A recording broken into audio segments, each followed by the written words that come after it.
வணக்கம். இன்றைய ஜோதிட தகவலில் நம்ம எதை பத்தி பார்க்க போறோம் அப்படின்னா, எனக்கு தெரிஞ்சு நிறைய பேர் இந்த ஒரு குழப்பம் இருந்திருக்கும். என்னன்னா, சிவன் கோயிலுக்கு போறோம், அங்க வந்து உட்காந்துட்டு தான் வரணும், சுவாமியெல்லாம் சுத்தி பார்த்துட்டு உட்காந்துட்டு வரணும், ஒரு 2 நிமிஷமாவது உட்காந்துட்டு வரணும் அப்படின்னு சொல்லுவாங்க. பெருமாள் கோயிலுக்கு போயிட்டு சுவாமி அம்பாள்லாம் பார்த்துட்டு உட்காரக்கூடாது, நேரா வீட்டுக்கு வந்துடணும் அப்படிம்பாங்க.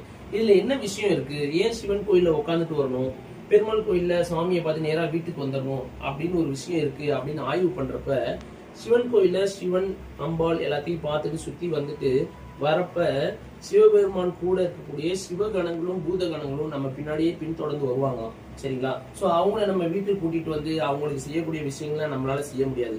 சோ அதனால நம்ம என்ன பண்ணுவோம், சிவன் கோயில்ல எல்லா வேலையிலையும் முடிச்சுட்டு ஒரு 2 நிமிஷம் உட்கார்றது மூலியமா அவங்க நம்மளை பின்தொடராம இருப்பாங்க. சரிங்களா? சோ இதுக்காக தான் சிவன் கோயில்ல சுவாமி அம்பாள் எல்லாம் பார்த்துட்டு பிரகாரம் சுத்தி வந்துட்டு உட்காந்துட்டு வரணும் அப்படின்னு சொல்லுவாங்க.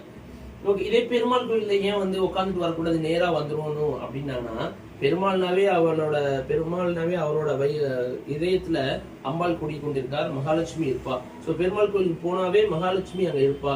அவ நம்ம பின்னாடியே வரப்ப மகாலட்சுமியை கண்டிப்பா வீட்டுக்கு கூட்டிட்டு தானே வரணும், அங்கேயே விட்டுட்டு வரக்கூடாதுல. சோ அதனால மகாலட்சுமிய வீட்டுக்கே கூட்டிட்டு வரணும் அப்படின்றதுக்காக பெருமாள் கோயில்ல சுவாமி எல்லாம் பார்த்துட்டு பிரகாரம் எல்லாம் சுற்றி வந்துட்டு நேரா வீட்டுக்கு வந்துடணும் அப்படின்னு சொல்லுவாங்க. சோ இந்த விஷயத்துக்காக தான் சிவன் கோயில்ல உட்காந்துட்டு வரணும், பெருமாள் கோயில நேரா வரணும் அப்படின்னு சொல்லியிருக்காங்க. ஓகேங்களா? இது போன்ற ஆன்மீக தகவலை நம்ம தொடர்ந்து பார்க்கறதுக்கு HG Vlogs அபிஷியல்ல நீங்க லைக் பண்ணுங்க, ஷேர் பண்ணுங்க, சப்ஸ்கிரைப் பண்ணுங்க நண்பர்களே.